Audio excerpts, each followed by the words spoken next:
Hello friends, welcome back to the data structure tutorial. और आज हम बात करेंगे बाइनरी सर्च ट्री के बारे में। बाइनरी सर्च ट्री के नाम से हमें पता चलता है कि ये एक बाइनरी सर्च ट्री होने वाला है। और बाइनरी ट्री का मतलब है किसी भी नोड को मैक्सिमम 2 चिल्ड्रंस हो सकते हैं।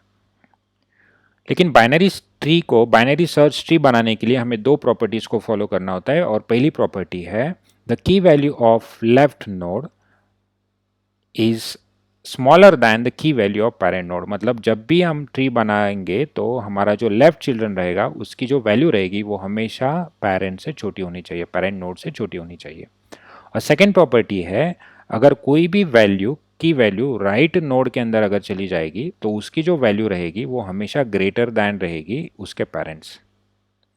तो मान लो अगर हमें कोई ट्री कंस्ट्रक्ट करना है, अगर हमारा रूट नोड की वैल्यू 5 है तो उसका जो लेफ्ट चिल्ड्रन रहेगा उसकी वैल्यू 5 से छोटी होनी चाहिए। Okay, 3 2 1 what ever, and the right children should be greater than the 5। अगर यही प्रॉपर्टी सेटिस्फाई नहीं होती है, सपोज मैंने यहाँ पे 8 लिख दिया और यहाँ पे 6 लिख दिया, तो 8 is the left children of 5, तो it is not following the first property that left children should be smaller than it's parent. तो यहाँ पे 5 पेरेंट है और 8 चिल्ड्रन है, तो चिल्ड्रन की वैल्यू हमेशा, लेफ्ट चिल्ड्रन की वैल्यू हमेशा छोटी चाहिए पेरेंट्स। तो ये बाइनरी सर्च ट्री नहीं होगा और पहले वाले केस में हमारा वो बाइनरी सर्च ट्री बन जाएगा। अब इसे समझने के लिए हम एक सीक्वेंस ऑफ एलिमेंट लेते हैं और उससे हम एक कंप्लीट बाइनरी सर्च ट्री बनाने के लिए ट्राई करते हैं। तो हम कुछ इनपुट एलिमेंट्स का सीक्वेंस लेते हैं। तो यहाँ पे मैं कुछ सीक्वेंस लिख रहा हूँ, कुछ भी रैंडम एलिमेंट्स। मैंने लिख दिया 7, 7 के बाद इनपुट में लिखा 2, 9, 13, 4, 6, 15, 8 एंड 3। तो इस सीक्वेंस में हमें कुछ एलिमेंट्स मिलने वाले हैं। तो जो भी पहला एलिमेंट मिलेगा मैं स्टेप वाइज यहाँ पे लिख रहा हूँ 7। तो फर्स्ट एलिमेंट विल बी 7। तो 7 आपने रूट नोड बना दिया। फिर आपको मिलेगा 2। So what you will do, you will compare that value with 7। मतलब आपको कंपेयर करना है जो नया इनपुट आएगा रूट नोड के साथ। सो 2 इज स्मॉलर देन 7, तो कहाँ चला जाएगा, लेफ्ट साइड में। तो 2 आपके 7 के लेफ्ट में चला जाएगा। फिर नया इनपुट मिलेगा, 7 हुआ, 2 हुआ, नया इनपुट मिलेगा 9। फिर 9 जब इनपुट मिलेगा तो आपके पास एग्जिस्टिंग ट्री है उसके अंदर 7 और 2 ऑलरेडी प्रेजेंट है। तो 9 का कंपैरिजन होगा 7 के साथ। सो 9 इज ग्रेटर देन 7, तो अकॉर्डिंग टू प्रॉपर्टी कहाँ जाना चाहिए 9 को, राइट साइड में। तो यहाँ पे राइट में वो एज ए चिल्ड्रन चला जाएगा और यहाँ पे इंसर्ट हो जाएगा। फिर आपको नया इनपुट मिलेगा 13, तो आपने ले लिया 13। सो 13 जब इनपुट होगा तो आपके पास ऑलरेडी एग्जिस्टिंग ट्री है जिसके अंदर 3 नोड है, 7, 2 एंड 9। तो यहाँ पे आप देख सकते हो 13 का 7 के साथ कंपैरिजन होगा तो 13 इज ग्रेटर देन 7, तो राइट में चला जाएगा। और 9 के साथ वापस कंपैरिजन होगा तो 13 9 से 9 के राइट साइड में चला जाएगा क्योंकि वो बड़ा है। यहाँ पे हम थर्ड चिल्ड्रन नहीं बना सकते क्योंकि ये बाइनरी ट्री है। फिर हमारा जो नेक्स्ट इनपुट मिलेगा हमें मिलेगा 4, तो हमें लेना है नेक्स्ट इनपुट 4। फिर आप लोग लिखोगे 7, फिर 2, 9, फिर आएगा 13। और 4 जब कंपेयर होगा 7 के साथ तो छोटा है तो लेफ्ट में जाएगा, 2 से बड़ा है तो उसके राइट साइड में चला जाएगा। तो यहाँ पे आएगा आपका 4। फिर जो नेक्स्ट इनपुट हमें मिलने वाला है वो है 6, तो हम नए स्टेप में लिखते हैं। तो हमें मिलेगा 6। तो 6 अगर इनपुट मिला तो हमारे पास एग्जिस्टिंग ट्री ऑलरेडी है दैट इज 7। फिर हमारे पास 2 है, फिर यहाँ पे 9 है, फिर यहाँ पे राइट चिल्ड्रन 4 है, फिर यहाँ पे राइट चिल्ड्रन 13 है। तो जब 6 मिलेगा तो 7 से छोटा है तो लेफ्ट में जाएगा, लेकिन 2 से बड़ा है तो 2 के राइट में जाएगा। तो 2 के राइट में ऑलरेडी 4 है और 4 से भी 6 बड़ा है तो उसके भी राइट में चला जाएगा। तो 6 as a right children of 4 आएगा। फिर इनपुट मिलेगा 15, तो आपको इनपुट मिलेगा 15, तो आपका ट्री है 7, 2, 4, 6, 9 एंड 13।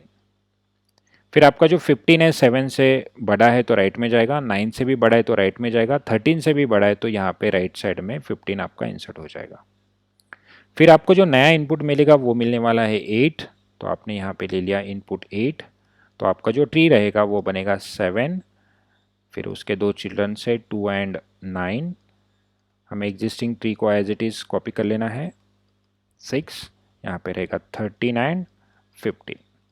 फिर आपका जो नया इनपुट था 8 7 के साथ कंपेयर होगा, 7 से बड़ा है तो राइट में जाएगा, लेकिन 9 से छोटा है तो 9 के लेफ्ट साइड में जहाँ पे भी वैकेंट जगह होगी वहाँ पे वो एज अ नोड इंसर्ट हो जाएगा 8।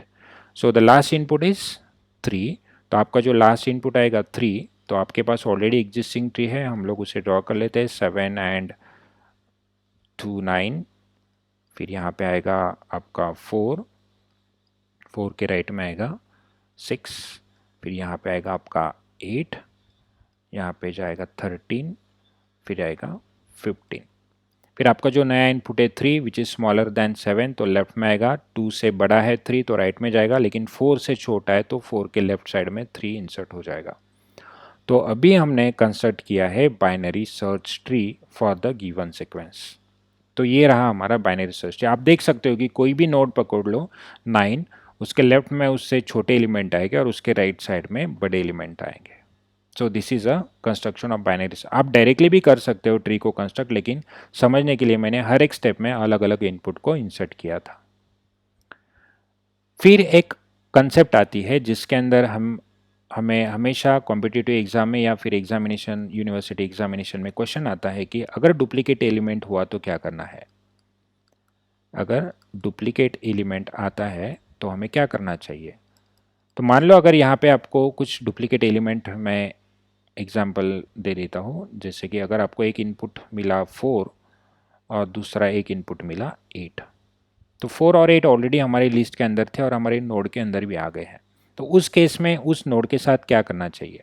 तो यहाँ पे अगर हम 4 को नेक्स्ट इनपुट मान लेते हैं 4 को, तो हमारा जो ट्री रहेगा वो रहेगा 7 2 9, then 4 is the first 4 is there, then 3, then 6, then 8, 13 and 15। तो हमारा जो नया इनपुट आने वाला है वो है 4, this 4। So 4 is smaller than 7, so it will come to the left hand side। So left 2, 2 के साथ कंपेरिजन होगा तो it is greater than 4, तो यहाँ पे आके 4 आपका रुक जाएगा। तो यहाँ पे मुझे उसके लेफ्ट साइड में भेजना है या राइट साइड में भेजना है, क्योंकि मुझे नोड तो बनाना पड़ेगा, right. So in that case there are 2 types of this comparison happens. So first type is that tree is called as left biased binary search tree. So what it means, आपका जो भी element रहेगा वो एक तो smaller than और equals to रहेगा। दूसरा टाइप है right biased subtree, right bias subtree, binary search tree sorry, वो ग्रेटर देन और इक्वल्स टू के लिए काम करेगा। और एक टाइप में एक ही फॉलो कर सकते हो, आप मिक्स नहीं कर सकते हो कि आधा ट्री लेफ्ट बायस से बनाए और आधा ट्री राइट बायस से बनाए, नहीं चलेगा। तो लेकिन ये बनाते कैसे, तो इसी एग्जाम्पल के लिए हम लोग देखते हैं कि हमें जो इनपुट मिला था 4, अगर आप लेफ्ट बायस ट्री फॉलो कर रहे हैं तो 4 इज इक्वल्स टू 4, तो उसे भेजना है लेफ्ट साइड में, क्योंकि हम लोग लेफ्ट बायस ट्री बना रहे हैं। तो 4 से अगर इक्वल है, छोटा है तो होता तो बाय डिफॉल्ट लेफ्ट में चला जाता, लेकिन ये इक्वल है तो हमें लेफ्ट में भेजना है। लेफ्ट में आने के बाद यहाँ पे कंपैरिजन होगा 3 के साथ, 3 से बड़ा है ओके, तो राइट साइड में चला जाएगा। इसका मतलब ये नहीं कि आप लोग राइट साइड में इंसर्ट नहीं कर सकते हो। लेफ्ट बायस का मतलब है कि जहां पे वो इक्वल मिल रहा है उस नोड के आपको लेफ्ट में भेजना है, दैट्स इट। फिर आगे नॉर्मल प्रोसीजर है, ठीक है। अगर मान लो मैं 4 को लेफ्ट बायस यूज कर रहा हूं और 8 के लिए अभी नेक्स्ट इनपुट है 8, तो यहाँ पे आएगा हमारा 8 इज ग्रेटर दैन 7, तो राइट साइड में आएगा। स्मॉलर दैन 9, तो यहाँ पे आएगा, तो यहाँ पे कॉन्फ्लिक्ट आएगा, ये इक्वल बन जाएगा, राइट। तो अभी हम यूज करें लेफ्ट बायस्ड, तो लेफ्ट बायस में 8 के लेफ्ट में ही 8 जाना चाहिए, हम राइट में नहीं डाल देंगे। अगर हमने राइट में डाला तो हमने एक 4 के लिए लेफ्ट बायस यूज किया और 8 के लिए राइट बायस यूज किया, ऐसे नहीं चलेगा। सारे जो भी इक्वल एलिमेंट्स है वो जब भी इक्वल मिलेगा आपको लेफ्ट बायस में ही, मतलब लेफ्ट में ही भेजना है और आगे नॉर्मल कंपैरिजंस करनी है।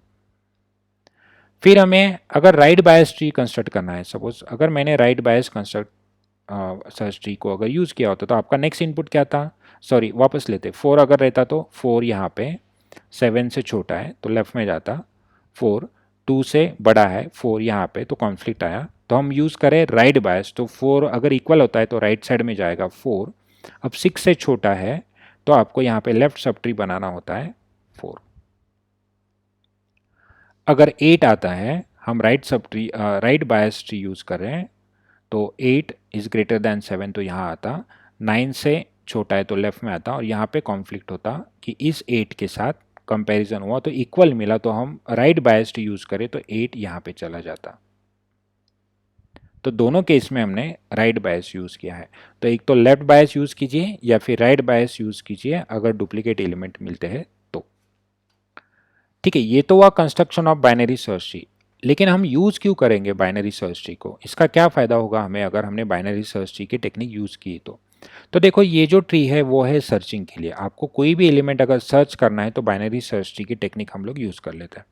तो मान लो अगर मुझे एक एलिमेंट सर्च करना है जिसकी वैल्यू है 13, मुझे जो एलिमेंट सर्च करना है वो है 13, तो आपका सर्चिंग स्टार्ट होगा रूट नोड से, तो यहाँ पे आपका 13 एलिमेंट कंपैरिजन स्टार्ट होगा।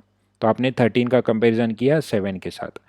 तो बाइनरी सर्च की प्रॉपर्टी क्या है, लेफ्ट 7 के लेफ्ट में जो भी एलिमेंट आएंगे वो छोटे रहेंगे 7 से, और राइट में जो आएंगे वो बड़े रहेंगे। तो जिस एलिमेंट को आपको सर्च करना है 13 वो 7 से बड़ा है, तो आप लेफ्ट साइड में कंपैरिजन करोगे ही नहीं, राइट। तो ऑटोमेटिकली आप लोगों ने ये हाफ ट्री को रिमूव कर दिया, उसके कंपैरिजन करने की ज़रूरत है ही नहीं आपको, क्योंकि आपका 13 ग्रेटर दैन 7 है, तो आपको सिर्फ राइट सब ट्री में ही सर्च करना है। तो यहाँ पे देखो कितने कंपैरिजंस कम हो गए। फिर 13 आएगा 9 के साथ कंपेयर होने के लिए, तो 13 इज़ ग्रेटर दैन 9, तो ये वाला भी सब ट्री रिमूव हो जाएगा। फिर यहाँ पे आएगा 13 इज़ ग्रेटर दैन 9, तो आगे आएगा, और यहाँ पे आपको आपका एलिमेंट मिल जाएगा। मतलब इस एग्जाम्पल के लिए 3 कंपेरिजन में ही आपको आपका एलिमेंट मिल जाएगा, जबकि आपके सिक्वेंस में बहुत सारे एलिमेंट्स थे। So that is the benefit of binary search tree, इसीलिए हम लोग बाइनरी सर्च ट्री यूज़ करते हैं। अगर आप इसकी टाइम कॉम्प्लेक्सिटी निकालने जाते हो, जो कि हम अलग वीडियो में एक्सप्लेन करने वाले, तो इसकी टाइम कॉम्प्लेक्सिटी आपको मिलेगी log n। तो ये था बाइनरी सर्च ट्री कंस्ट्रक्शन। मिलते हैं नेक्स्ट वीडियो में।